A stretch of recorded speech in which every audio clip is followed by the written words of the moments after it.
A scream tore through the fog before I even reached the gates.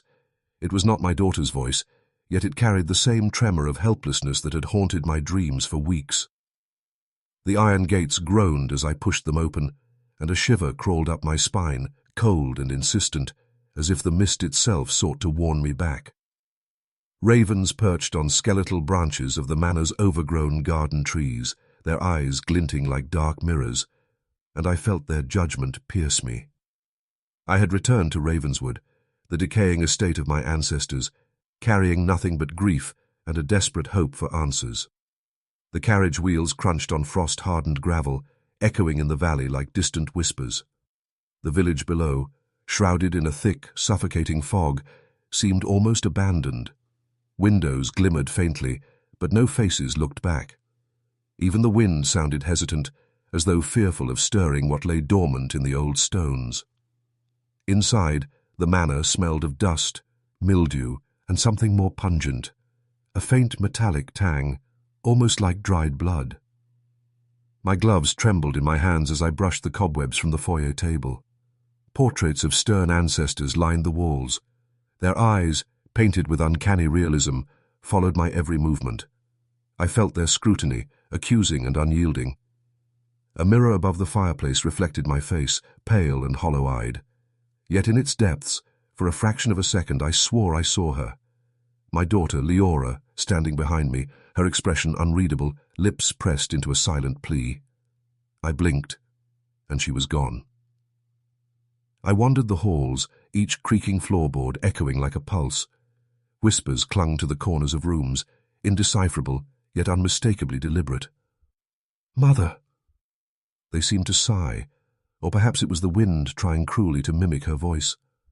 My heart thudded, ragged and desperate, and rage bubbled beneath my grief.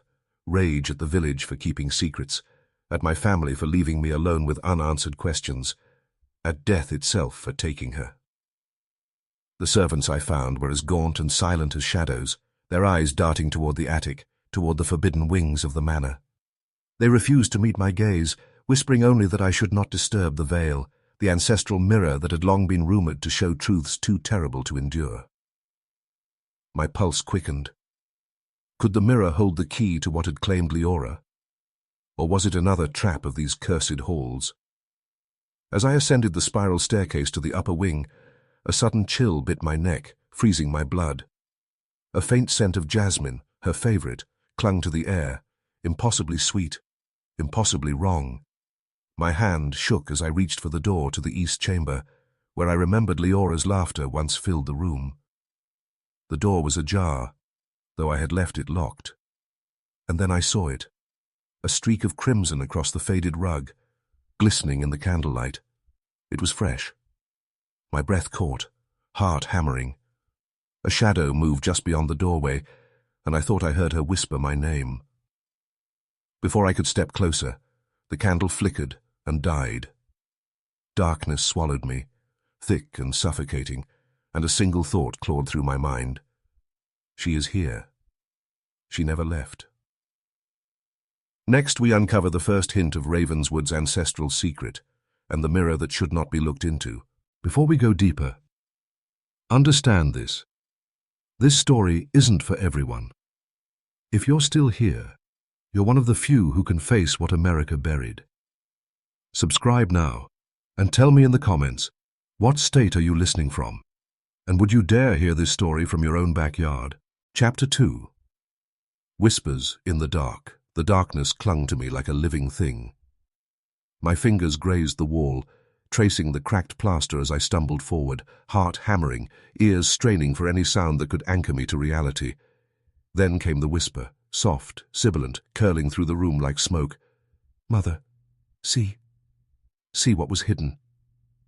It was her voice, Leora's, or what remained of it.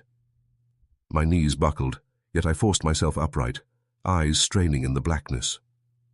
A faint glow appeared from the far end of the hallway. Candlelight. Or was it something else? My breath hitched. Shadows twisted unnaturally, bending against corners, writhing across the walls. The air was icy, and a metallic taste filled my mouth, thick and coppery, like blood long dried and returned.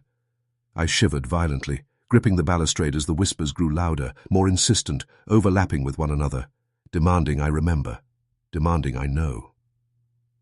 I found the east chamber door and pushed it fully open. The room was empty, but not silent. Every object vibrated with latent energy, the faded toys on the floor quivering as though touched by invisible fingers. My gaze landed on a small, cracked portrait of Leora at 7, holding a doll with one missing eye. For a moment, the candlelight behind me illuminated the mirror on the wall, the ancestral mirror. My reflection stared back, but it was wrong. Behind me, a figure crouched in shadow, pale, indistinct, but unmistakably Leora. I blinked. She was gone. The journal I had noticed on the dressing table called to me. Its leather cover was mottled with age, smelling faintly of smoke and decay. I opened it with trembling hands. The pages were filled with cramped, spidery handwriting, notes from ancestors long dead, obsessive records of rituals, pacts, and a relentless pursuit of what they called the eternal veil. One passage caught my eye. The Merskes. Era demands truth. Those who gaze too long will see all they dread, all they have buried, all they have loved and lost. It shows the soul and consumes it. My stomach lurched. Was Leora gone because of this? Had she gazed too long? I sank to the floor, clutching the journal, and felt an eruption of rage that burned hotter than grief. My hands trembled as I whispered accusations at the empty room, at the shadows, at the ancestors whose crimes now reached out from beyond the grave. You took her. You cursed her. You will pay. The room seemed to respond. The air thickened, pressing against my chest, and a low, guttural moan echoed from the walls. Something moved behind the heavy curtains. I could see its shape, a dark mass, fluid, almost alive. The mirror called to me. I wanted to run to escape, but something tethered me. Love, guilt, rage. It all mingled into a suffocating knot, and I stepped closer. The air shimmered. The shadows shifted, forming vague, clawing hands that reached toward me. A single whispered word cut through the fog. Mother. And then the candle behind me snapped out again, plunging the room into utter black. I was alone, or I thought I was. Next, Ilara will confront her first direct encounter with the Veil's horrifying power, and the truth of Leora's death will begin to unravel, but at a cost that may shatter her mind forever. Disclaimer. This is a work of pure fiction. All characters, events, places, and supernatural elements are entirely imaginary and created for entertainment purposes only. No real historical figures or events are depicted. Chapter 3. The Mirror's First Secret. A sudden cold struck my chest like iron bands. The darkness was not empty. It pressed against my skin, whispering threats and promises all at once. My hands fumbled for the journal, clutching it like a lifeline. Then I heard it again. A soft, dragging shuffle behind me, followed by the faintest giggle, hollow and broken. Leora's voice, but twisted, distant, almost cruel. I turned, desperate, and the candlelight flared back to life, flickering violently, illuminating the mirror. My reflection stared at me, pale and hollow-eyed, but behind it, impossibly, I saw another scene. A young girl sat on the floor, staring at the same mirror, tears running down her face, hands pressed to the glass as though trying to push through. My chest tightened. I recognized the doll she held, the same one in Leora's portrait. The reflection moved differently than I did, jerking unnaturally, and then it smiled at me, a smile full of pain and warning. Fear surged, but so did a burning need for answers. I stepped closer, hand trembling as I reached toward the glass. The temperature dropped further. My breath crystallized in the air. The whispers rose to a maddening crescendo. Mother. Remember. No. Each syllable sliced into my mind. I felt my pulse spike, a desperate rhythm against the oppressive silence of the manor. And then it happened. The mirror shivered like water, rippling, and the image changed. I saw my daughter again, but older, not quite as I remembered her. Her eyes were darker, almost knowing, and she held a candle that did not exist in the room. Around her, shadows moved with deliberate intent, forming shapes that reminded me of ancestors whose portraits hung in the hall. They were encircling her, whispering in a language I did not understand, yet my soul recognized. Fear, desperation, betrayal. A voice rose above the whispers, calm and deal to word. Illiberate, yet impossible to place. She saw too much. She touched the veil. Now you must see too. My knees gave way. I fell to the floor, journal clutched to my chest, trembling. Rage bubbled beneath the grief. Rage at them for taking my child. Rage at myself for leaving her alone. Rage at the very stones of Ravenswood for holding secrets I was only beginning to comprehend. The shadows in the mirror reached toward me. My reflection screamed, not with my own voice, but with hers, with Leora's, with all the lives this cursed house had claimed. My vision blurred. I saw my daughter's laughter, her tears, her fear, all intertwined with the ancestral horrors. I could feel the pulse of the house itself, dark and patient, feeding on my torment. Then, abruptly, the mirror stilled. Silence returned, but the echo of a single word lingered in the cold air. Mother. It was not a plea. It was a summons. My heart clenched. I understood then that this was no ordinary grief, no accident. Ravenswood had marked me, and the veil demanded I descend further into its secret. I rose, unsteady, my rage now a coiled weapon beneath my sorrow. I knew I could not turn back. I would face the mirror again, uncover the truth behind Leora's death, and confront the shadows of my own bloodline. Next, Elara discovers the first physical clue hidden within Ravenswood's walls, a secret passage that may hold the key to the curse, but which will test her sanity in ways she cannot yet imagine. Chapter 4. The Hidden Passage. The floor beneath me groaned as if warning me to stop, but I could not. Every instinct demanded I keep moving, that I chase the truths the mirror had begun to reveal. My fingers trailed along the wall, brushing past cracked paneling until they pressed against a cold iron handle hidden within the molding. I froze, heart hammering so violently I thought it might burst from my chest.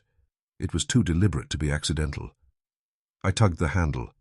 A low, protesting creak echoed through the empty chamber as a section of the wall shifted, revealing a narrow passage bathed in blackness. The air that spilled out smelled of damp earth and decay, carrying a faint trace of Leora's perfume, jasmine, impossibly sweet. I hesitated, gripping the journal like a talisman, the shadows seeming to lean in closer, whispering warnings I could barely comprehend. Do not go. Do not see. But my grief was stronger than fear. The passage was tight, forcing me to stoop, the stone walls slick with moisture. Each step echoed, bouncing off unseen corners, amplifying the sound until it felt like a drum of my own panic. I thought I heard the faint drip of water, or was it blood? My pulse quickened, every nerve alight with dread and anticipation. Then, as I rounded a bend, a small alcove appeared, illuminated by a single shaft of moonlight piercing a crack above. There, on a pedestal carved with symbols I did not recognize, lay a small, ornate box. Its surface was inlaid with silver filigree that seemed almost to writhe under my gaze, shifting like smoke. I reached for it, hands trembling. The moment my fingers brushed the lid, a jolt ran through me, as if the house itself had grabbed my soul. Whispered words curled around my mind. The child, the veil, the debt. You will see. I opened the box.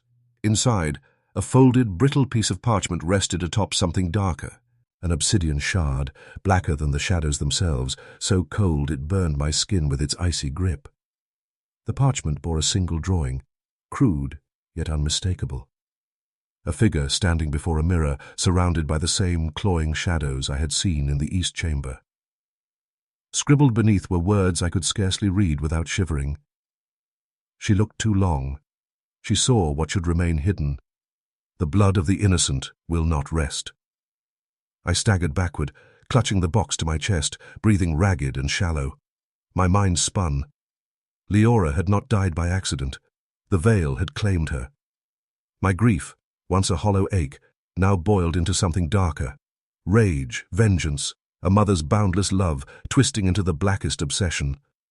Every shadow in the passage seemed to pulse, watching me, daring me to go further. And then I heard it, the faintest scrape, like nails on stone, coming from deeper within the passage. A whisper followed, unmistakable, chilling in its intimacy. "Mother, help me." My knees buckled, tears streaming unheeded, and yet I could not turn back. The house had opened its secrets to me, and I was already entangled. Next, Ilara's descent into Ravenswood's darkness intensifies as she uncovers a journal page that hints at her ancestors' horrifying pact, a truth that may reveal not only how Leora died, but also what monstrous forces still linger in the manor. Chapter 5. The Ancestors' Pact. The passage widened into a hidden chamber, its walls carved with strange, archaic symbols that pulsed faintly under my touch, as though alive. I dropped to my knees, clutching the obsidian shard and the brittle parchment, a cold dread crawling over me like 1,000 tiny fingers. Shadows pooled in the corners, writhing in a slow, deliberate rhythm, almost like they were breathing. I unfolded the parchment fully, revealing another page beneath the drawing. Words spilled across the page in that same frantic, spidery handwriting.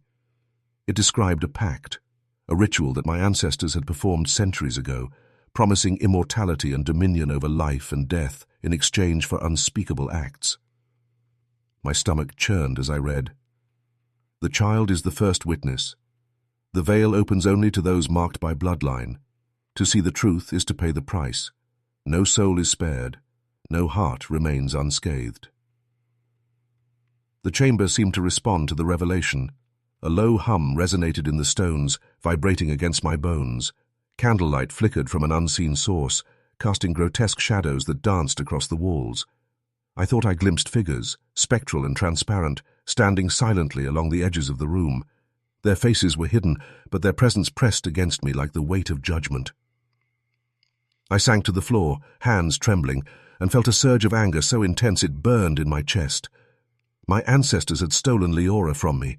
They had woven her death into their cursed legacy, and now that same veil sought to ensnare me. Grief twisted into hate, and hate sharpened into a desperate resolve. I would not be broken. I would not bend. Whatever secrets this manor held, I would confront them. Then a whisper slid through the chamber, soft but insistent. "Mother, the veil demands more than grief. It demands the heart." The words pierced me, chilling and intimate. I knew then that the mirror had drawn me here for a purpose I had not yet grasped. My mind spun with possibilities. Had Leora's death been orchestrated? Was it merely the veil taking her, or had some human hand guided the horror? I glanced around the chamber, eyes landing on a shadowy alcove where a small wooden box rested. Inside, I found more fragments of journals, pages torn, water-stained, and smeared with something dark. Each page chronicled the horrors committed in the pursuit of the veil's power. Children locked in the east wing, servants vanished in the night, blood offered to the mirror in desperate rituals. My hand shook as I read, and for the first time, I understood the true scope of Ravenswood's darkness. A sudden gust of icy air swept through the chamber, extinguishing the faint candles and plunging me into darkness. I felt the shadows move closer, whispering and laughing in a chorus of voices both familiar and alien. Leora's voice rose above the rest, pleading yet taunting. "Mother, see what you must." I gritted my teeth and clutched the journals to my chest. The veil's secrets had begun to reveal themselves, but I knew the worst was yet to come. Somewhere deeper in the manor something waited, a truth so terrible it would force me to confront not only the curse, but my own boundless love and the darkness festering in my heart. Next, Ilara encounters the first direct manifestation of the manor's curse, an apparition that will test her sanity and reveal the horrifying link between Leora's death and the ancestral mirror. Chapter 6. First Apparition. A sudden slam echoed through the hidden chamber, rattling the journals in my hands. I spun, heart hammering, eyes straining in the darkness. A cold, heavy presence filled the room, pressing against my chest as though the air itself had weight. The shadows shifted violently, forming shapes that flickered at the edge of vision. And then I saw her. A figure hovering just above the floor, faintly luminous, yet impossibly dark, a hollow echo of Leora's small frame. She reached toward me, her movements jerky, unnatural. Her eyes, too old, too knowing, pierced through me, and I felt the pull of despair, grief and terror coiling tightly around my ribs. "Mother," the voice rasped, simultaneously familiar and alien. "Why did you leave me?" My knees buckled, tears stinging my eyes, and I stumbled backward. Rage surged through me, burning brighter than sorrow. "I did not leave you," I screamed into the darkness. "I will find the truth. I will fix this." The apparition paused, tilting its head, and in that moment I realized she was no longer just my daughter. She was the veil itself, twisting, tormented, demanding, feeding. The room convulsed as objects trembled and slid across the floor. Dust rose in swirling motes, catching the faint glimmers of spectral light. My hands gripped the journals, the brittle pages rasping like dead leaves as the apparition moved closer, a silent shadow now clawing at my chest, forcing me to face the horror I had only glimpsed in reflections. Each step it took seemed to echo the rhythm of my own heartbeat, dragging me toward a revelation I both craved and feared. I forced myself to speak, voice shaking. What happened? Was it the mirror? Was it them? The figure stopped, tilting its head, then whispered, a wind-like sound curling around my mind. "They took everything. You must see. You must know." A sudden chill pierced me, my spine. Images flashed in my mind. Leora alone in the east chamber, shadows crawling over her, her small hands reaching for the glass. Then a sharp, unbearable vision, ancestors standing around the mirror, their faces contorted with greed and hunger, chanting, offering her as the first witness. I fell to my knees, sobbing, the journals slipping from my grasp. Rage and sorrow collided, a storm of emotion that left me gasping, trembling, yet resolute. If the veil took her, I will take back the truth. I could not falter. My love for Leora, once tender and protective, now burned with an obsessive fire. I would see the veil fully, confront the horror, and uncover every secret my ancestors had buried. The apparition floated closer, and I felt a whisper at the edge of my consciousness. "Mother, follow. The heart of Ravenswood." Its voice faded, leaving the chamber in silence, yet the air thrummed with anticipation, a dark promise of what awaited. Next, Elara will descend into the manor's most forbidden wing, where Ravenswood's darkest secrets lie, the rooms her ancestors built to contain the curse, and where Leora's final moments may finally be revealed. Chapter 7. The Forbidden Wing. The heavy door at the end of the corridor groaned as I pushed it open, the hinges protesting like dry bones. A fetid draught escaped, carrying the scent of rot, earth, and something fouler, an odor that made my stomach twist in revulsion. The Forbidden Wing. I had walked past it countless times in childhood, its doors always locked, whispers of curses drifting through the servants' hushed warnings. Now, grief and rage had propelled me forward, and I could not turn back. The corridor was long, narrow, and lined with faded tapestries, depicting ancestors whose faces seemed to leer at me with grim satisfaction. Each step I took echoed hollowly, bouncing against the stone walls like a heartbeat in a tomb. Shadows pooled in corners, unnaturally thick, and seemed to crawl along the walls toward me, as though the manor itself were aware of my intrusion. My breath came in ragged gasps. Each inhale carried the metallic tang of fear. I entered a chamber, where the air hung heavy, vibrating with unseen energy. Candles flickered along the walls, though no draughts stirred them. In the center of the room, a large mirror stood on a carved pedestal, framed with intricate motifs I had never seen. Serpents entwined with skeletal hands, their eyes set with tiny glinting stones. The mirror radiated a coldness that pressed at my chest, a silent demand that I approach. I stepped closer, compelled, though terror threatened to paralyze me. The surface rippled faintly, reflecting not only my weary face but flashes of the past. My daughter's laughter in the sunlit east chamber, the shadowy figures of ancestors murmuring in a forgotten tongue, and then a sudden searing image of Leora trapped behind glass, reaching out, screaming silently. My knees buckled, and I pressed my palms against the mirror's icy surface. A shock ran through me, as if the manor itself had reached it in, curling its fingers around my soul. A whisper threaded through the chamber. You sought the heart. Now see what was done. I staggered backward, nearly falling, but the journal in my hands kept me tethered to reality. The pages seemed to vibrate in response to the mirror, as if guiding me, urging me to piece together the fragmented horrors my ancestors had committed. The ritual, the veil, Leora's death. They were intertwined, a tapestry of cruelty and obsession.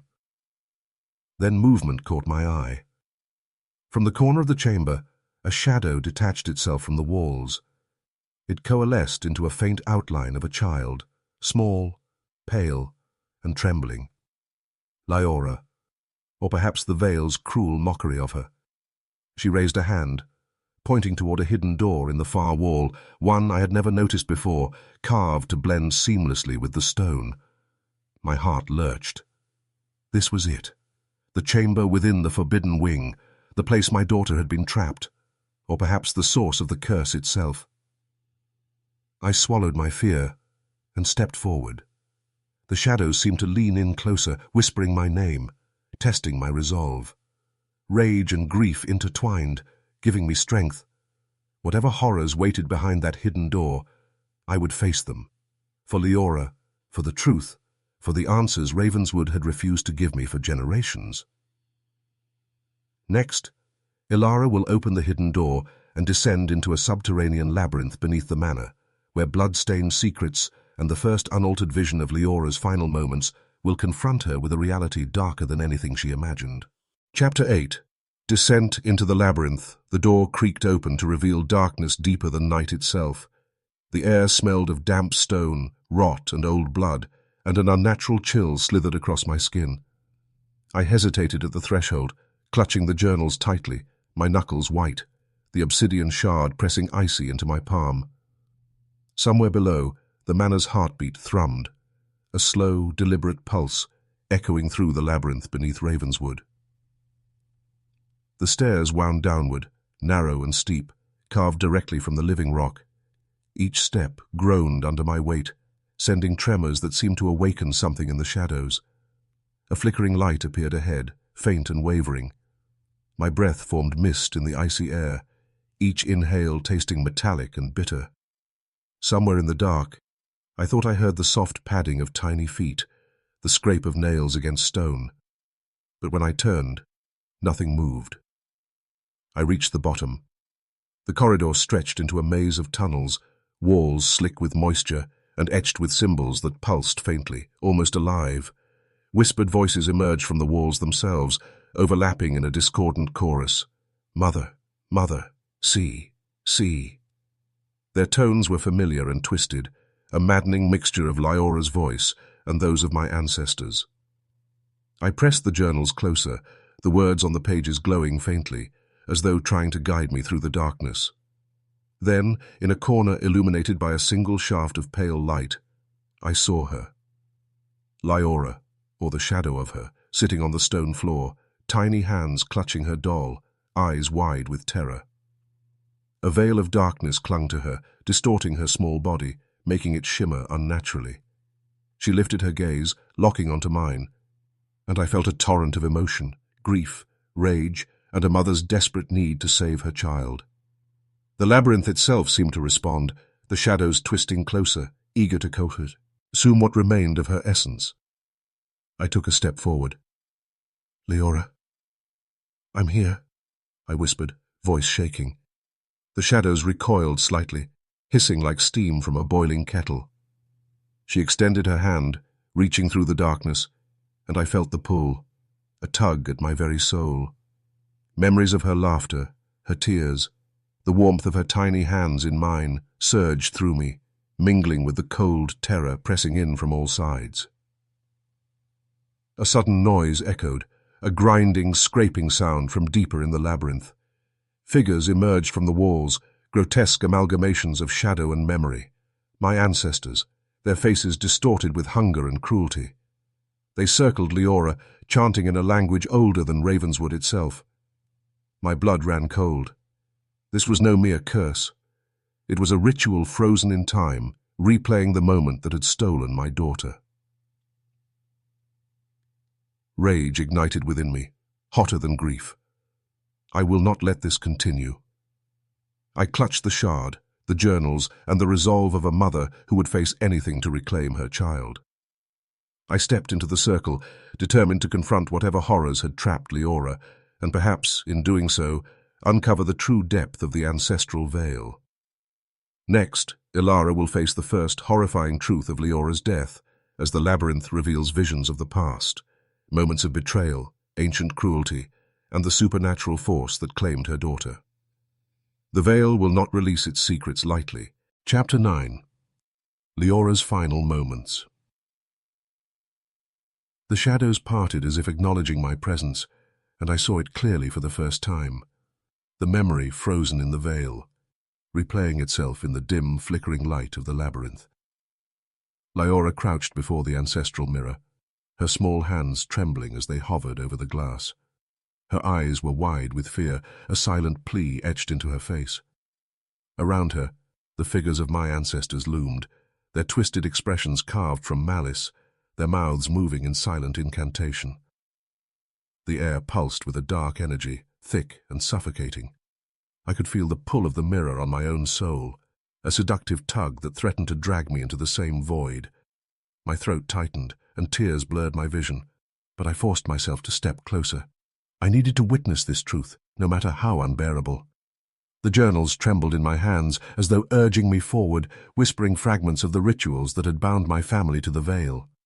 Leora's small form jerked violently as the mirror shimmered. Shadows writhed along the edges, coiling around her like serpents. I could hear her whispered cries, carried through the veil. "Mother, help me!" But the chamber of darkness was relentless. One of the ancestral figures extended a hand, touching her shoulder. The cold seeped into my bones even from this distance, and I felt a sickening pull, a warning that the veil consumed all who lingered too long. Then I saw the moment of her death, or what had become of her. The shadows surged, swallowing her almost instantly, leaving only the doll she had clutched, now resting at the base of the mirror. The ancestral figures dissipated into smoke, their ritual complete, leaving silence and the echo of a child's vanished life. My stomach turned, rage and grief exploding in tandem. They had taken her, but the veil had marked me too. I could feel it, a tether stretching from my soul to hers, invisible yet undeniable. I sank to my knees, gasping, tears carving tracks through the grime and dust on my face. Rage flared hot and wild, mingled with the suffocating despair of a mother who had finally seen the truth. Leora had not been careless. She had been a victim of their obsession, a witness offered to the veil, and now her life had been consumed to fuel the cursed legacy of Ravenswood. Through the haze of grief, I noticed movement at the edges of the labyrinth. The shadows had not receded. They were gathering, coalescing into shapes that I knew would test my sanity. Yet beneath the fear, a cold clarity settled over me. I understood now. The veil's secret could not remain hidden. If I was to reclaim my daughter's memory, to avenge her, I would have to confront the heart of Ravenswood itself, the source of the ancestral curse, the mirror that had stolen her. I rose, gripping the journals and the obsidian shard, resolve solidifying with every breath. My love, once tender and protective, had twisted into a fierce, obsessive force. I would descend deeper, face the horrors awaiting me, and uncover every secret my family had buried in shadow. The veil would not claim me, not without a fight. Next, Ilara will discover the first direct manifestation of the veil's malevolent intelligence, a shadowy presence that speaks in the voices of the dead and begins to manipulate her perception of reality, pushing her further toward the edge of madness. Chapter 10. The Voice of Shadows. A low, whispering hum filled the labyrinth, vibrating through the stones and settling deep in my chest. The shadows were no longer inert. They moved with intent, curling along the walls, pooling at my feet, and forming shapes that were both familiar and grotesque. I could feel them pressing against my mind, tugging at my thoughts, coaxing fear and doubt to surface. Every instinct screamed to flee, but I could not.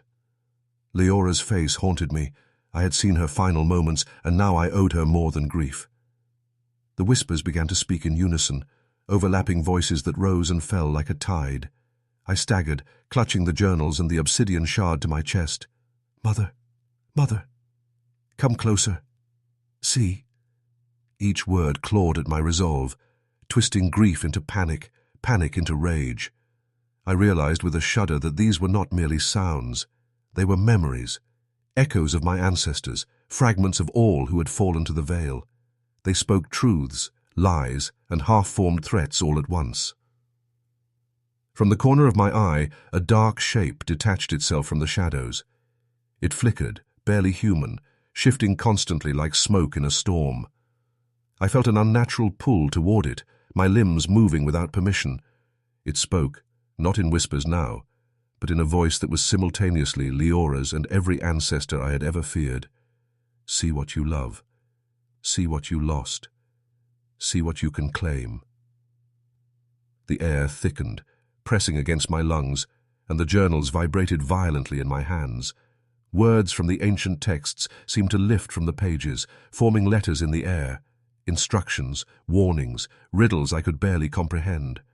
The shard in my palm pulsed with icy heat, and I felt the manner's awareness, alive, sentient, testing me, evaluating my worth.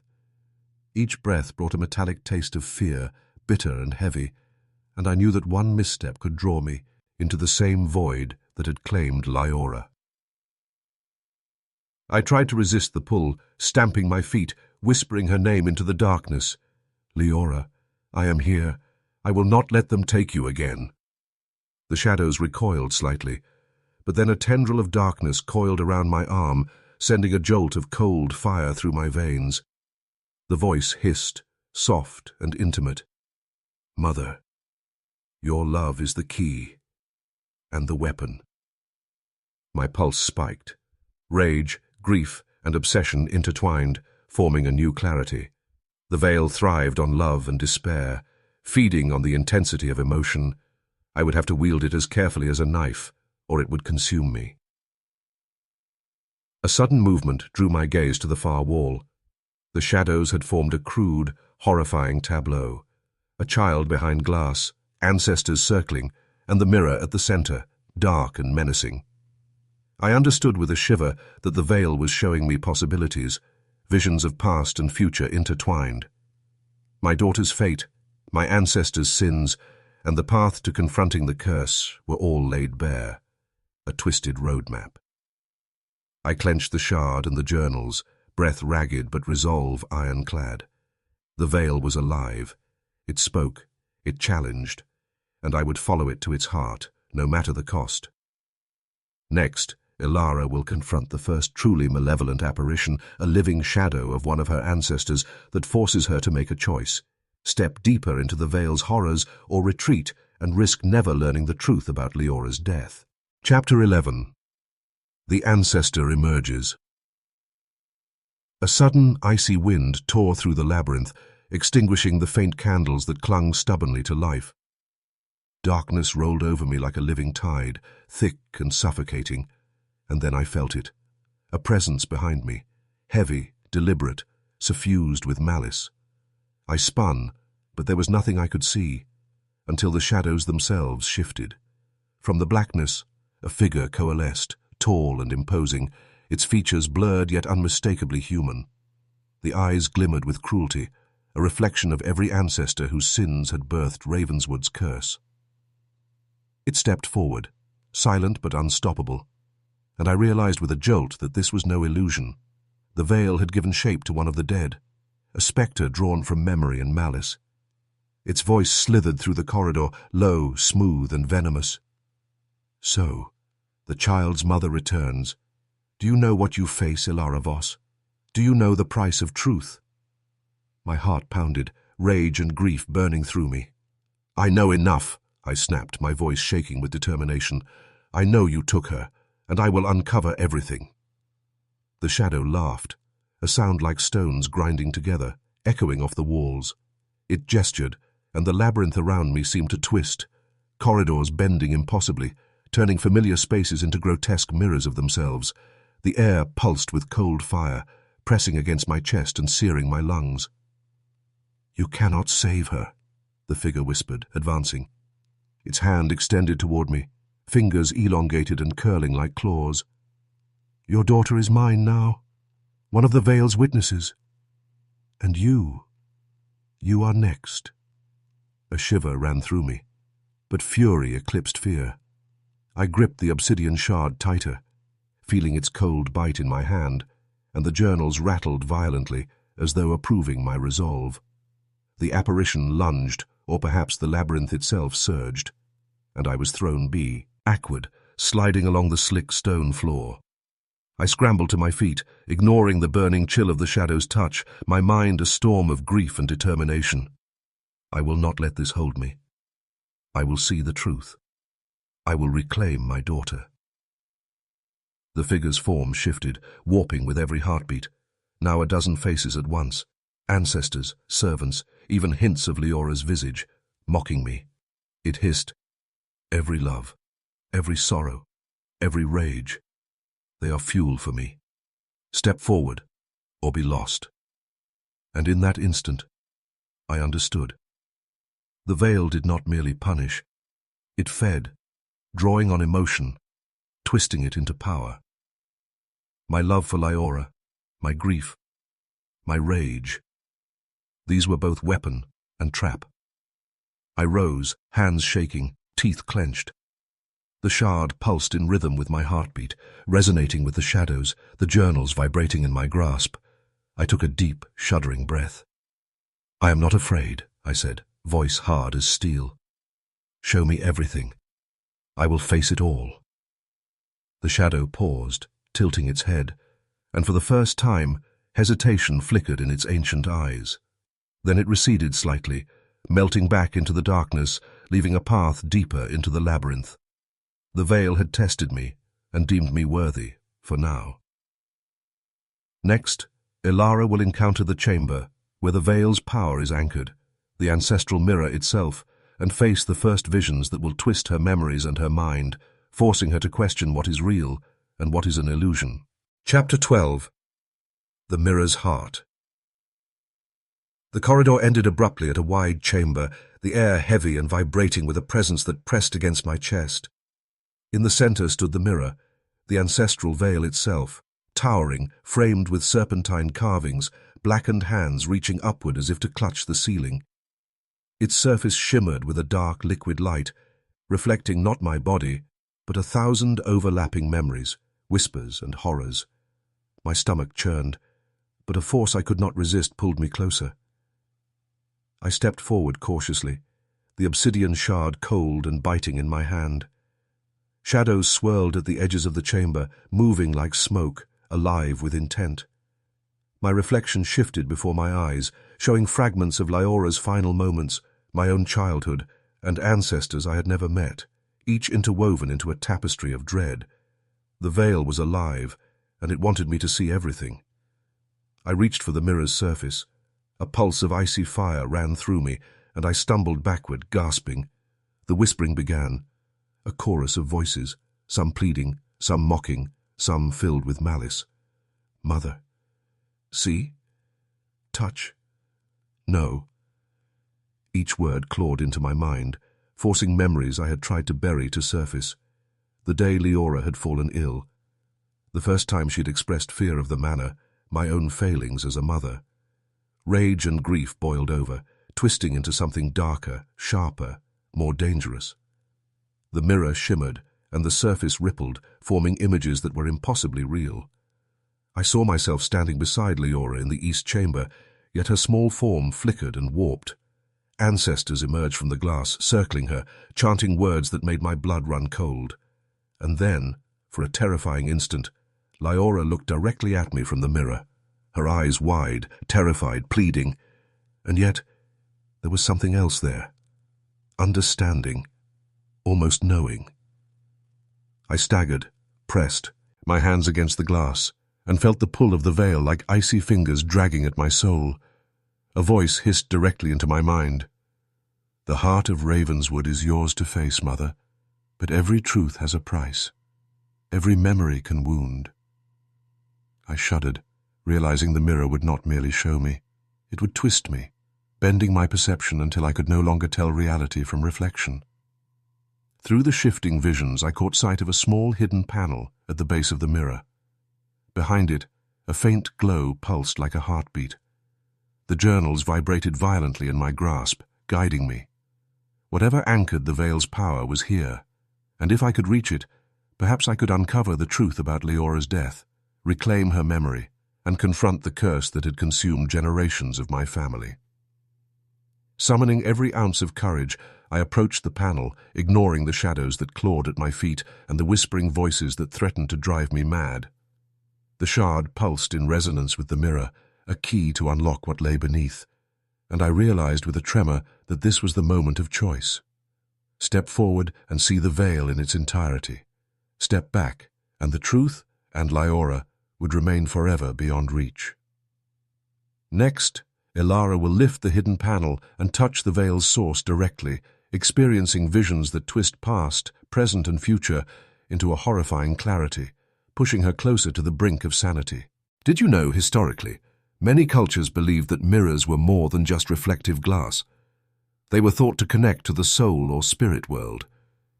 In ancient Rome, people believed that a mirror didn't just show your physical appearance. It also reflected a piece of your soul. Because of this, breaking a mirror wasn't seen as just an accident. It was thought to sever part of your spiritual essence. Romans believed your soul renewed itself every 7 years, so breaking a mirror could damage the soul and bring 7 years of misfortune until it healed again. This is where the now famous superstition of 7 years of bad luck comes from. Across many cultures and centuries, mirrors were also surrounded by superstition that they could act as portals to the spirit world, or trap spirits. In Victorian England and Jewish mourning traditions, mirrors were often covered after a death to prevent spirits from being trapped or lingering among the living. Some believed that if a spirit was able to enter the world, it could use the mirror as a gateway. Even today, mirror folklore survives in popular legends like the Bloody Mary ritual, where chanting a name in a darkened mirror is supposed to summon an apparition, a belief that blends superstition, psychology, and centuries-old mirror lore. These beliefs show how mirrors have long been associated with identity, the soul, and the unknown, making them powerful symbols in horror and supernatural storytelling. Chapter 13. Touching the Veil. My fingers trembled as they brushed against the cold, carved panel at the base of the mirror. The obsidian shard pulsed violently, a heartbeat echoing in my palm, almost guiding me. I hesitated.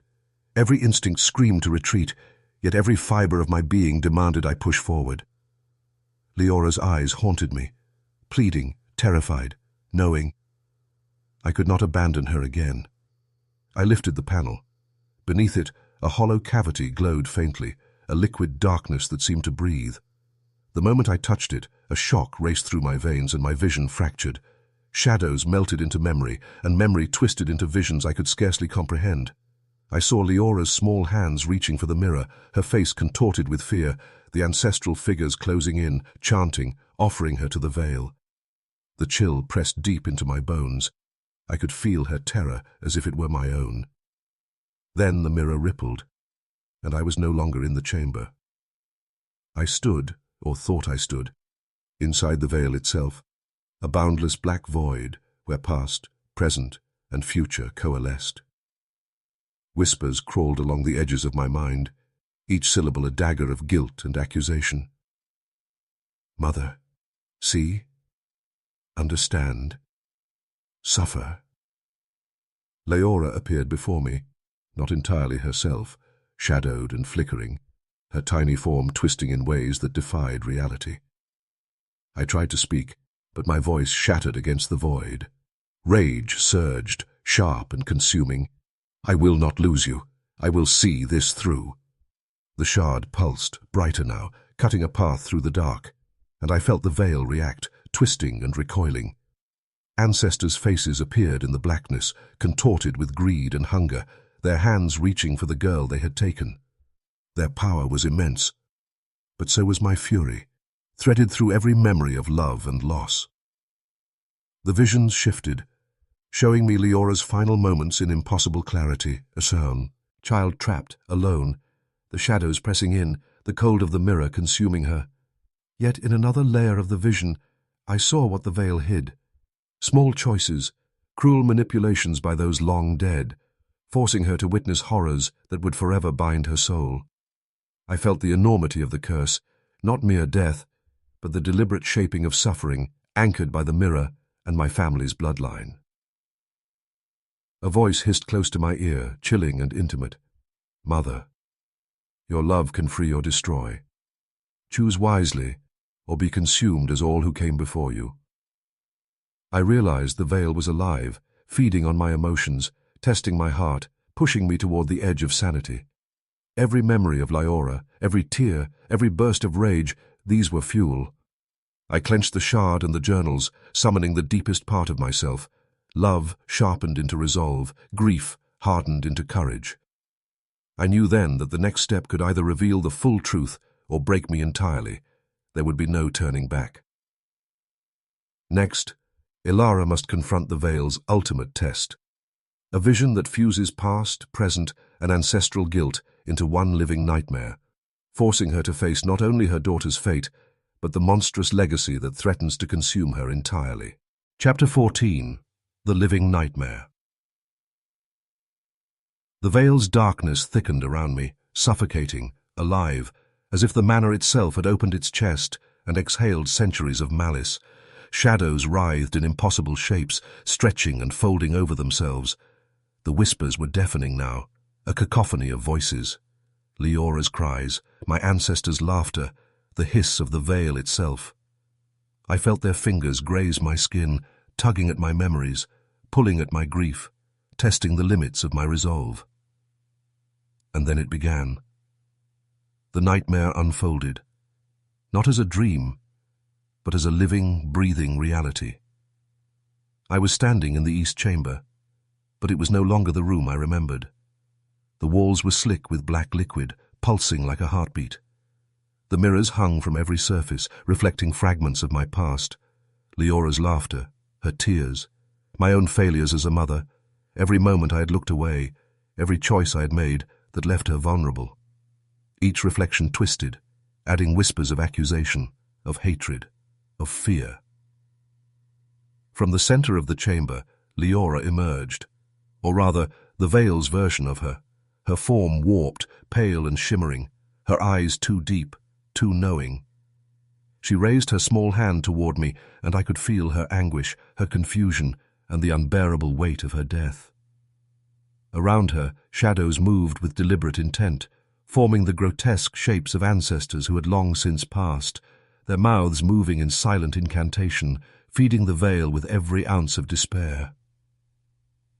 I sank to my knees, sobbing, rage and grief interwoven into a blade I could feel piercing my very heart.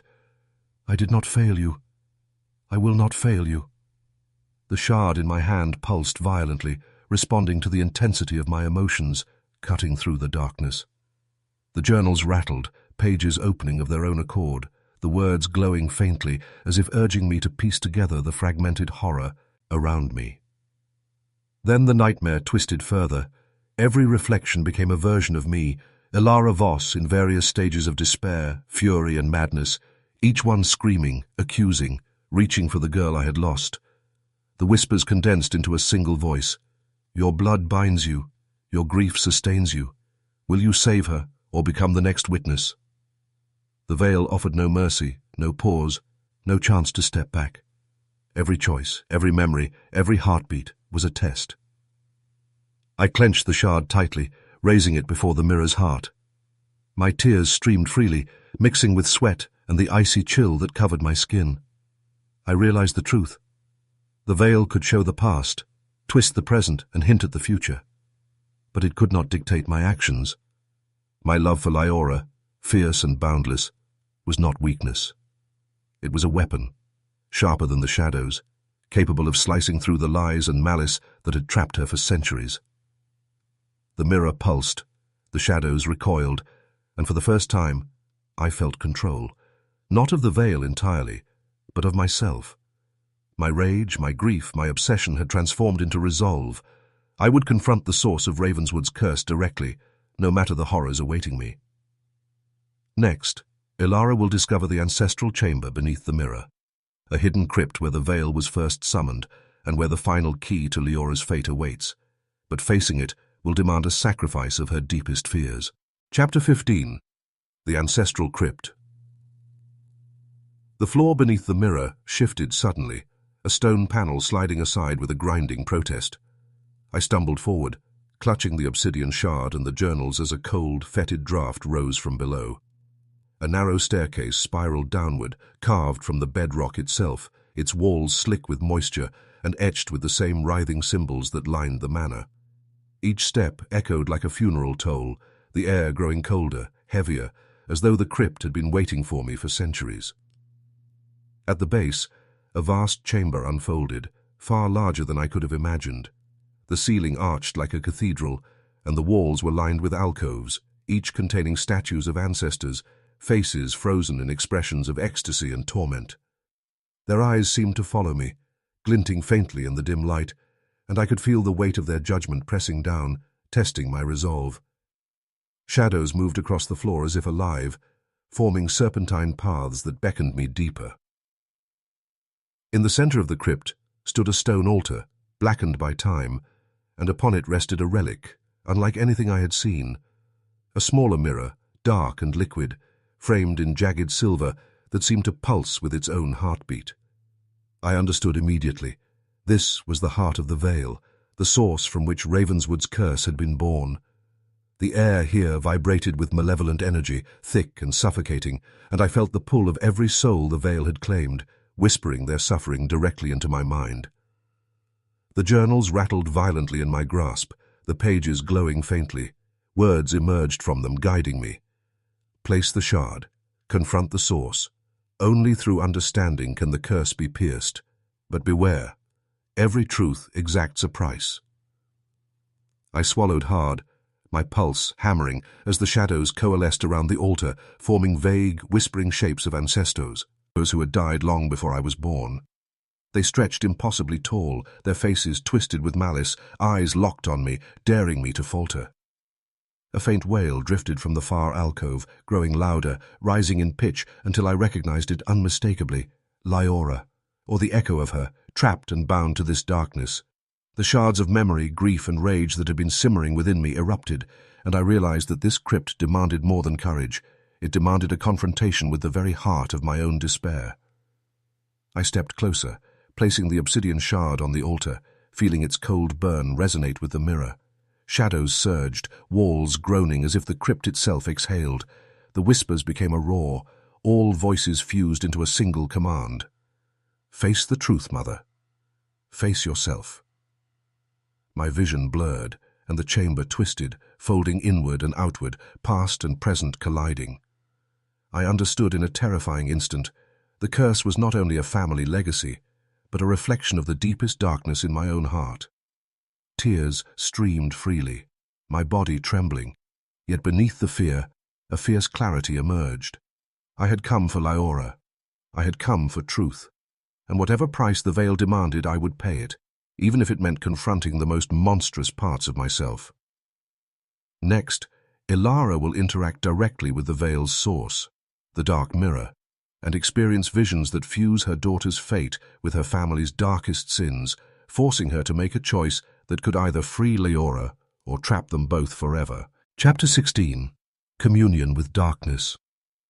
The obsidian shard thrummed against the stone altar, a heartbeat in the cold, oppressive silence of the crypt. I leaned closer, and the dark mirror pulsed in response, rippling like liquid shadow. Whispers erupted all around me, a chorus of voices both familiar and alien. Leora's soft cries, ancestors' harsh commands, servants long dead begging for release. My hands shook, the shard cold and burning at once, as if it were alive, urging me to act, to confront, to commit. I touched the mirror with my fingertips. A shock ran through me, sharp and overwhelming, and the world dissolved into visions that defied comprehension. I saw Liora, small and terrified, trapped behind glass, reaching out in desperation. Around her, ancestors I had never known loomed, chanting in a language older than Ravenswood itself. Blood darkened the floor beneath her, and a cold wind howled through the void. The veil's power was absolute, and it thrived on grief, rage, and love. Then the mirror twisted again, showing me myself, my own failures, my anger, my obsession with control. Every moment I had faltered, every choice I had ignored or deferred, it all coalesced into a mirror of my own culpability. I gasped, stumbling backward, my breath ragged. The shard pulsed violently in my hand, connecting me to the mirror, the crypt, and the shadows themselves. The veil had revealed its secret. The curse was not merely in my ancestors' deeds, but in the way love and grief had been twisted into power over generations. A voice hissed directly into my mind, sweet and terrible.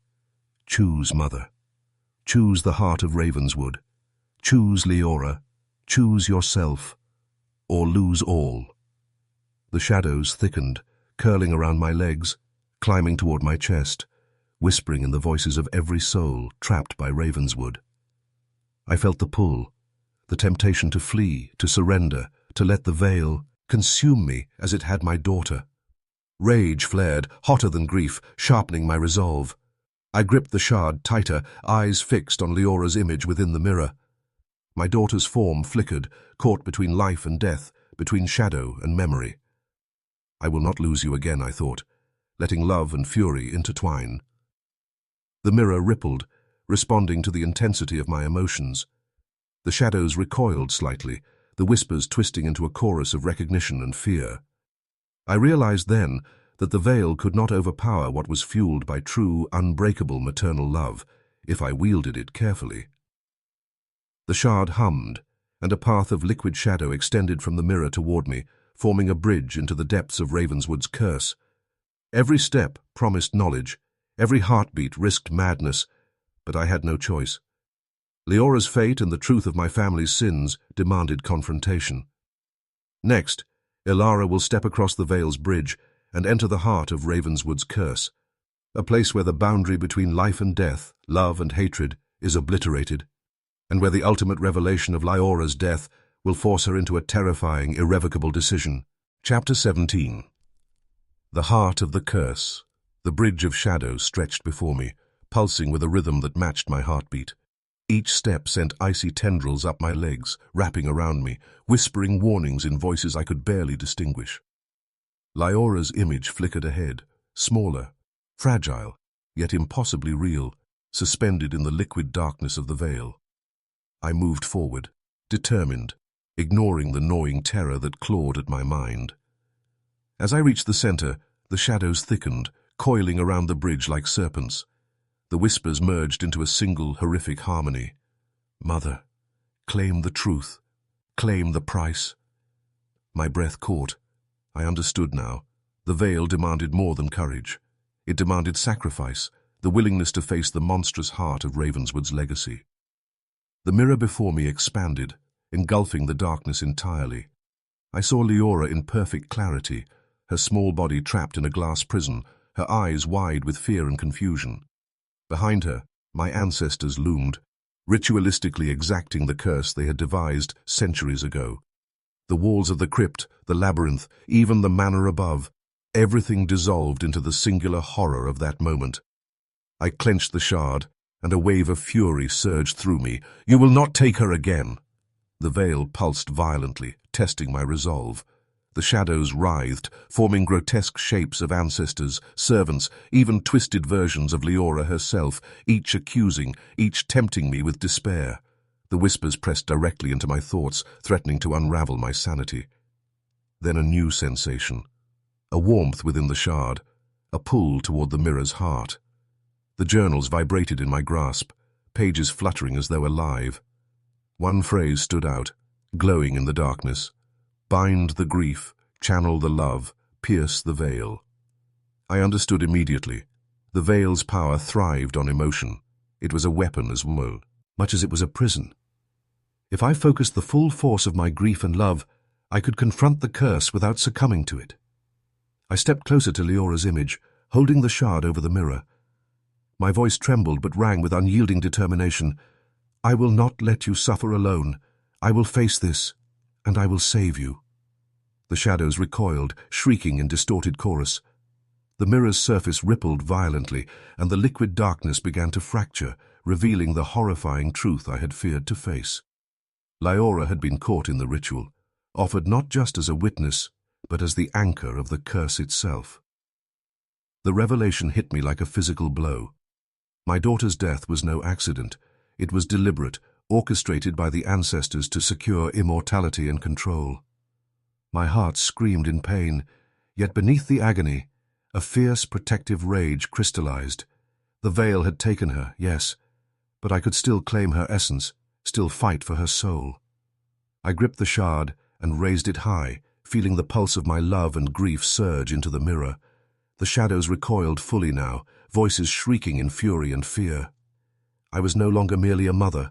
I was a force, a conduit, the living embodiment of Ravenswood's broken legacy and the one chance for Leora's redemption.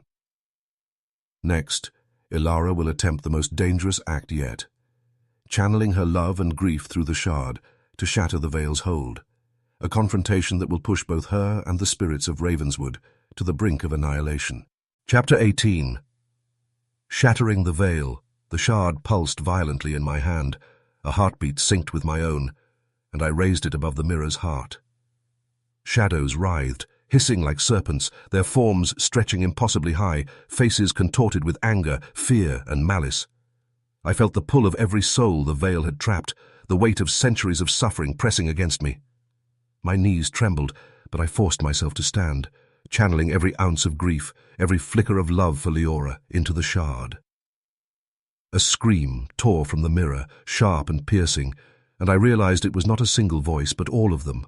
My daughter, my ancestors, the veil itself, crying out in agony and fury. The liquid surface rippled violently, threatening to engulf me.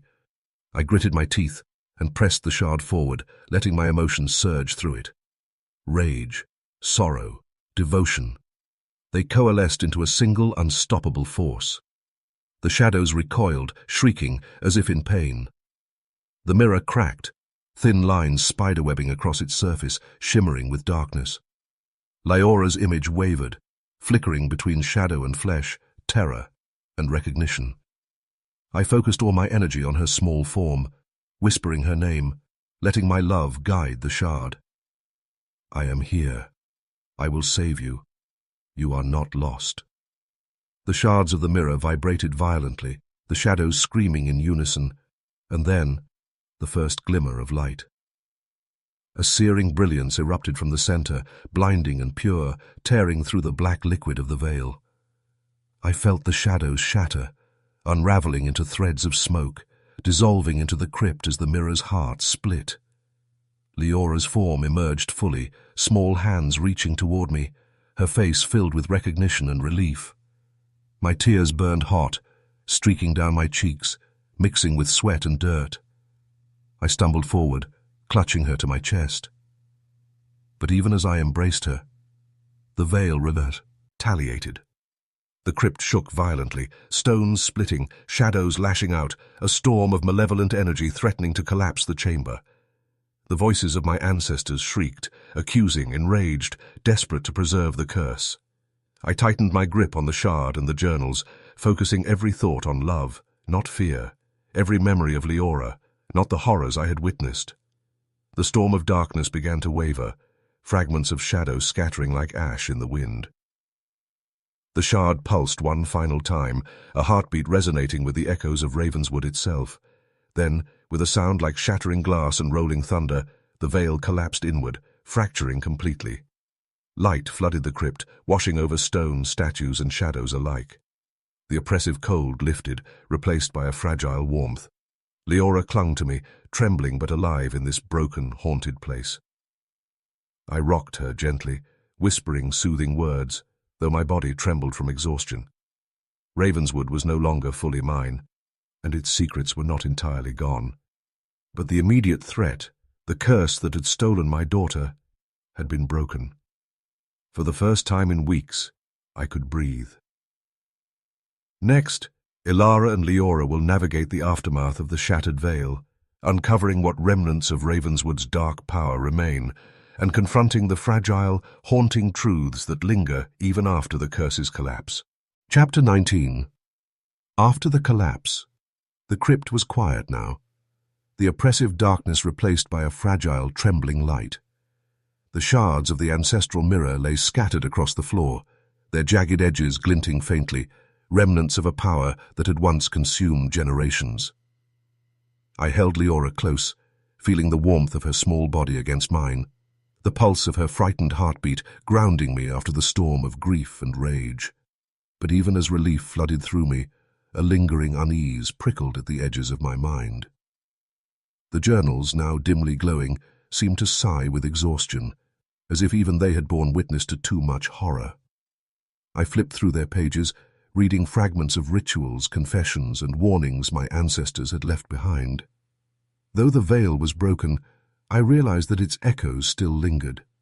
Shadows clung to the corners of Ravenswood, muted but not entirely gone, reminders that the manor itself remained alive with its history of cruelty and obsession. Leora stirred, her small voice trembling. "Mama, the shadows, they're gone?"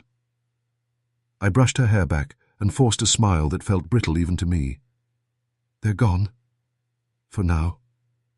But we have to leave the crypt carefully.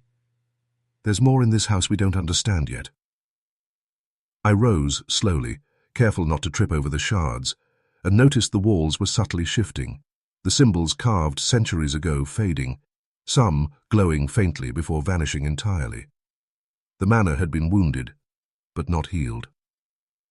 As we ascended the spiraling steps back toward the main chambers, I felt the weight of Ravenswood's legacy pressing on me.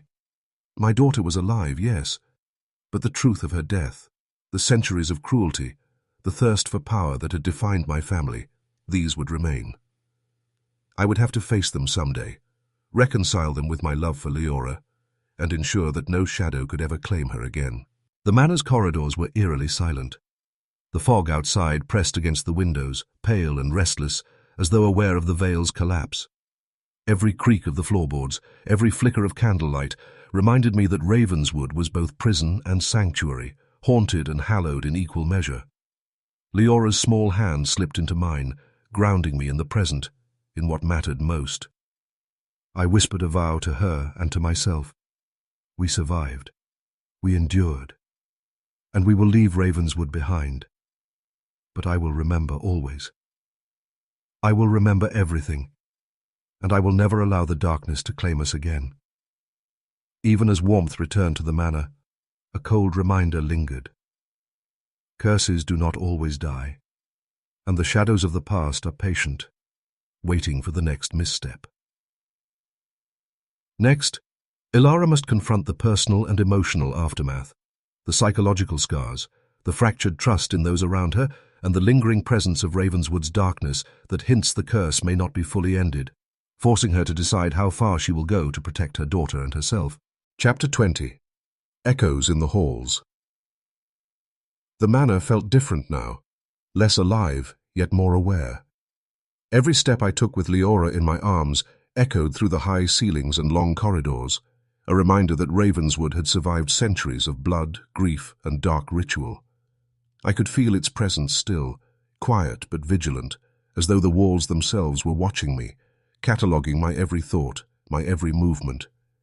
Even the shattered mirror shards seemed to pulse faintly, a heartbeat in sync with the manor's own. Leora clung to me tightly, her small hands trembling, her voice soft. "Mama, are we safe now?" I tightened my embrace, pressing my cheek to the top of her head. "For now, my love. For now." But I could feel the truth pressing beneath my words. Ravenswood was not fully vanquished. Its darkness had been fractured, yes, but it lingered, patient, waiting for the moment I would falter. We walked through the familiar halls, now silent, the air thick with memories. I touched the carved banisters, the faded tapestries and the dust-laden portraits, remembering the whispers, the shadows, the cold, and the fear that had once consumed me. I thought of Leora's small, terrified hands reaching for the mirror, and I knew the fight was over for now. But the emotional aftermath had only just begun. The grief that had fueled me was still there, simmering beneath the surface, mingled with relief, exhaustion, and the faintest thread of dread. In the east wing, I paused before the old nursery. The door hung crooked on its hinges, the paint peeling, dust thick on the floor. I knelt, letting Leora explore, her tiny fingers brushing the remnants of her childhood. I felt the weight of my own guilt, the months I had spent away from her, the moments I had failed to protect her, and the anger that had almost consumed me entirely. Ravenswood had shown me both the depths of loss and the hits of maternal love, but it had demanded a toll I was still trying to calculate. As I held her close, I realized something frightening yet profound. The veil's collapse had freed Leora physically, but its psychological tendrils remained. The whispers, the visions, and the shadowed memories were woven into the walls, into the air, into me. I could never forget what I had seen, what I had endured. Ravenswood had changed me, and it had changed her in ways I could not yet understand. I made a quiet vow, a promise in the echoing halls. I will protect her. I will guard her from the shadows that linger, and I will confront whatever comes next. Ravenswood's darkness may remain, but it will not take her again. The manor exhaled softly around me, and for the first time I understood. Survival was only the beginning. Next, Ilara will face the first signs that the Veil's remnants are still active, subtle manipulations and eerie occurrences in Ravenswood that hint the curse may not be fully gone, and that her fight to protect Leora may only be just beginning. Chapter 21. Whispers of the Remnant. The manor's silence was deceptive. Though the veil had been shattered, a lingering tension clung to the corners of every room, subtle but unmistakable. Shadows flickered where no candle could reach, and the faintest whispers tickled the edges of my mind, too soft to be words, yet impossibly deliberate. Leora slept lightly in my arms, unaware of the currents of dread that still twisted through Ravenswood. But I could feel it. The house itself was alive, and it remembered. I walked slowly through the halls, each step measured, listening for the faintest hint of movement. The journals lay open on a nearby table, their pages still glowing faintly, pulsating with the echo of the Veil's past power. I traced my fingers over the writing, reading fragments I had once thought comprehensible. Now, in this fragile piece, they felt like warnings, like riddles from ancestors who had died yet refused to release their secrets. A faint creak drew my attention to the east corridor. I froze, heart pounding. The shadows there moved differently, slower, more deliberate, curling toward me like living smoke. Leora stirred but remained asleep, trusting me in a way that both warmed and terrified me. I forced myself to calm my breathing, telling myself the veil had been broken. Yet instinct whispered otherwise. The darkness had not entirely departed. Then came the first unmistakable sign. A door I had locked days ago swung open on silent hinges. I stepped closer. The shard and journals clutched tightly. Inside, faint scratches marred the floorboards, forming patterns too precise to be random. Whispers rose again, carrying words I could almost discern. Mother, remember, it never ends. A shiver ran down my spine. Even fractured, even diminished, the veil's essence lingered, testing me, probing my resolve. I realized then that survival had not meant victor. Leora's physical safety was no guarantee against the shadows that remained, nor against the emotional scars etched into both of us by Ravenswood's horrors. The remnants of the curse were patient, biding their time, waiting for the day when grief, doubt, or fear would loosen my grip. I held Leora closer, feeling her pulse against mine, and whispered fiercely, "I will not let them touch you again. Not now, not ever." The shadows recoiled slightly at the force of my determination, but the manor seemed to hum beneath my feet, a subtle, persistent reminder that this was far from over. Ravenswood had been defeated, yet it endured, and so must I. The fight was no longer about a single mirror or a single curse. It was about vigilance, about protecting Lyora from a legacy that refused to die, about confronting the haunting remnants that lingered in every stone and shadow. Next, Ilara will uncover a hidden room containing relics and artifacts tied to the veil, revealing new layers of Ravenswood's dark legacy, and a chilling hint that the ancestors may have left a contingency plan to resurrect the curse if the manor ever weakened. Chapter 22. The Hidden Chamber. A gust of cold air swept through the library, carrying the scent of aged parchment and damp stone. My hands hovered over a section of shelves I had passed countless times, the journals pulsing faintly in my grip as though urging me onward. One book, slightly larger and heavier than the rest, protruded at an odd angle. With trembling fingers, I pulled it free, and the entire section of the wall shifted, revealing a hidden doorway that groaned in protest. I hesitated for only a moment. Lyora nestled against my chest, and I could feel her soft, steady breathing. This was another test. Another secret Ravenswood had hidden from the light. I stepped inside, cautiously, candle flickering, the air growing colder with every step. The walls were lined with relics, jars filled with dark liquid, twisted metal implements, and small, ornate mirrors. Fragments, perhaps, of the original veil or experiments conducted by my ancestors. The shadows in the room moved subtly, curling along the floor and ceiling as if aware of my intrusion. I felt their gaze, cold and deliberate, yet they did not attack. They were observers, reminders that even in shattered form, the curse had left its tendrils behind. My journals vibrated in my hands, guiding me to a pedestal at the chamber's center. Upon it lay a small obsidian amulet, carved with the same serpentine symbols that had framed the ancestral mirror. The air around it hummed with latent power. I understood instantly. This amulet was a contingency, a safeguard left by my ancestors should the veil ever be weakened or broken. Its purpose was unclear, but the implication was chilling. Ravenswood had prepared for its own resurrection. I swallowed hard, pressing the shard and journals closer, trying to steel my mind. Every instinct warned me that interacting with it could reignite the curse, yet leaving it unchecked felt equally dangerous. As I examined the amulet, whispers rose again, faint but distinct. The heart remains. The child remains. Mother, will you protect, or will you falter? I shivered, feeling the weight of centuries pressing upon me. The shadows recoiled slightly, as if testing my response. I realized that Ravenswood's power was not merely in the mirrors, the rituals, or the veil. It was in preparation, in the cunning of ancestors who had bound their malice into objects, ready to reawaken at the first lapse. I gathered the amulet carefully, wrapping it in a cloth from the library shelves. My grip on Lyora tightened. Ravenswood had been fractured, yes, but vigilance was now my only weapon. The manor was a cage, a monument to obsession, and the remnants of its darkness could strike at any moment. Next, Ilara will discover the first tangible proof that someone else, long thought absent or dead, may have returned to Ravenswood, drawn by the veil's lingering power, setting the stage for a confrontation that could either protect or destroy them both. Chapter 23. A Familiar Stranger. The manor was quieter than usual, yet the silence carried a weight that pressed against my chest. I carried Lyora through the main hall, the candlelight flickering across the cracked walls and shattered mirrors. The journals and the obsidian shard rested heavily in my bag, a reminder of the battles we had endured and the vigilance still required.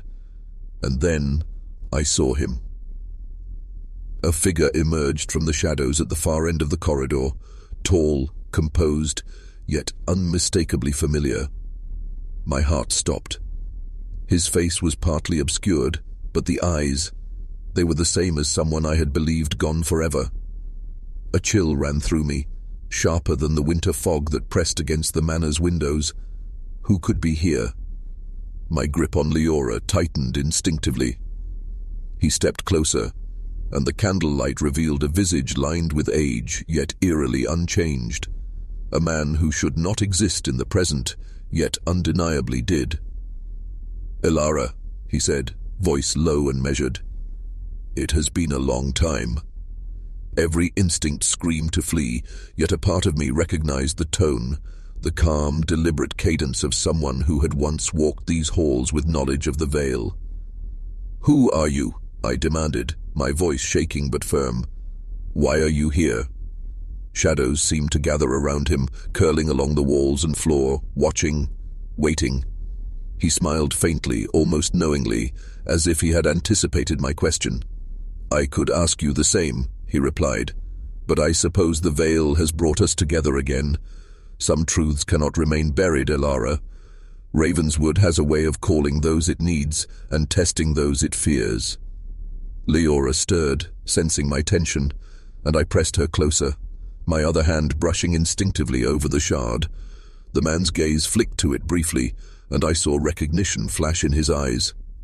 "You've done well," he said, almost approvingly, "but the remnants of the veil are not entirely gone. The shadows linger, waiting for the next misstep." My blood ran cold. I realized then that this was no random visitor. Someone, or something, had returned, drawn by Ravenswood's fractured power, by the veil's residual pull. The manor was not yet safe, and the fight to protect Leora was far from over. Even now, as relief threatened to soften my resolve, I understood. Vigilance had become permanent, and Ravenswood's lingering darkness had found a new actor in its ancient game. I squared my shoulders and whispered to Leora, voice steady despite the fear, "We will face this, together." The man inclined his head, shadowed eyes watching, and the manor seemed to pulse with quiet expectation, as if anticipating the confrontation that was about to unfold. Next, Elara will confront this mysterious figure, uncovering his connection to the Veil and Ravenswood, and discover that the final, most dangerous legacy of her ancestors may hinge on a choice she never imagined she would have to make. Chapter 24. The Final Legacy. The man stepped closer, shadows clinging to him like a living cloak. His eyes, dark, ancient and knowing, never left mine. "Elara," he said softly, yet each word cut through the still air like a blade. "You have undone much, yet Ravenswood is not finished. There is one final truth you must face. The legacy your ancestors left. One that cannot be broken without sacrifice." I felt Leora press against me, small hands trembling, but I forced myself to remain steady. The shard pulsed in my bag, almost urging me to action. "What do you mean?" I demanded. "We broke the veil, the curse, everything is over." His lips curled into a faint, cold smile. "Broken? Perhaps, but not undone. The veil's power lives in objects, in bloodlines and in choices. Your family ensured that the heart of Ravenswood could always return if the price was not fully paid." He gestured toward the shattered mirror shards that littered the floor. "And you, Elara, hold the key to that final payment. The choice has always been yours. Restore the legacy, or destroy it, and risk losing more than even the veil could claim." A shiver ran through me. I had fought to save Leora, confronted the shadows, shattered the mirror, and yet here I stood, realizing that survival had never meant freedom. Ravenswood demanded a final reckoning, and this figure was both witness and arbiter. My heart thundered. Every instinct screamed to protect Leora, but the man's words hinted at consequences beyond my comprehension. "Tell me what I must do," I said, voice trembling, though my mind raced with defiance and fear. "I will not let her be taken again." He nodded once, slowly, and the shadows around him recoiled slightly, as if in anticipation. "You must confront the source of the curse fully, Elara. The shard, your blood, your grief and your love, they are the only weapons capable of severing the leg. Casey entirely. But know this, the cost may be part of yourself, the part that anchors the past to the present.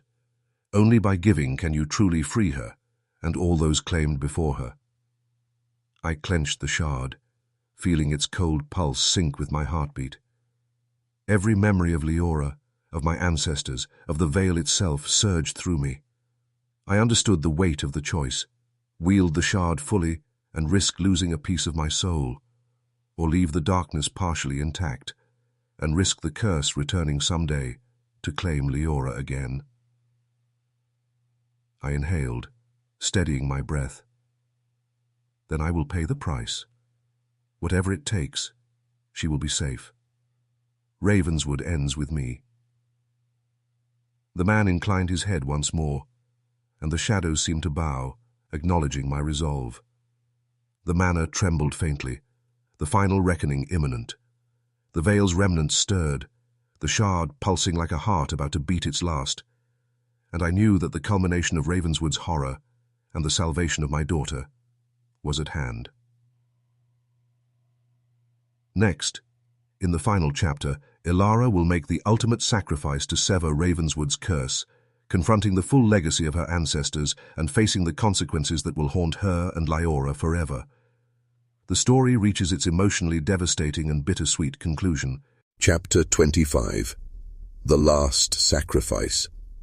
The shard pulsed in my hand, brighter than I had ever seen it, as if every ounce of Ravenswood's dark history, every scream and whisper, had been gathered into that single, fragile piece of obsidian. Leora clung to me, her small hands trembling, her wide eyes filled with trust and fear. I swallowed hard, feeling the weight of centuries pressing down on my shoulders, and stepped forward toward the center of the shattered mirror shards. The manor seemed alive, its stone walls groaning and shivering as though aware that the final act was about to unfold. Shadows surged around the room, coalescing into distorted shapes of my ancestors, faces twisted in fury, longing and accusation. Their whispers echoed inside my skull. Mother, fail, surrender, succumb.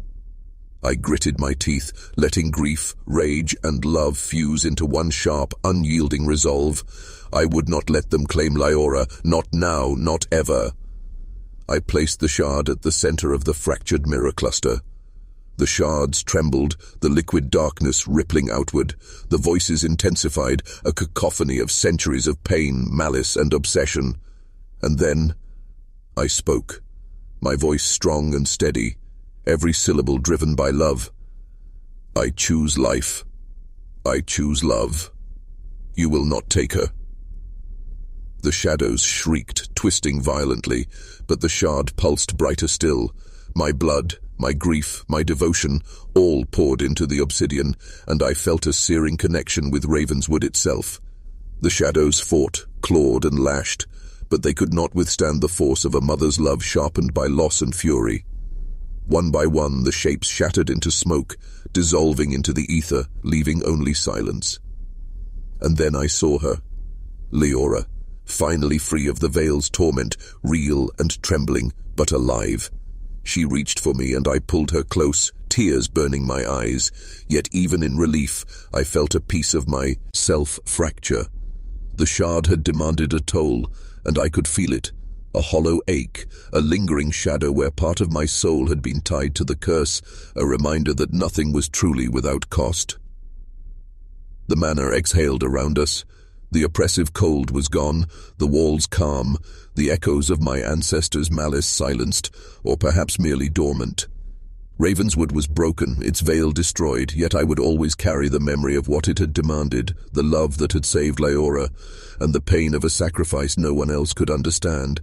I held her close, rocking her gently as she whispered, "Mama, we're safe." I kissed the top of her head, voice trembling. "Yes, my love, we are safe, for now and for always." The manor remained, quiet but haunted, a testament to what had been endured. But the bond between us, forged through grief, terror, and love, was unbreakable.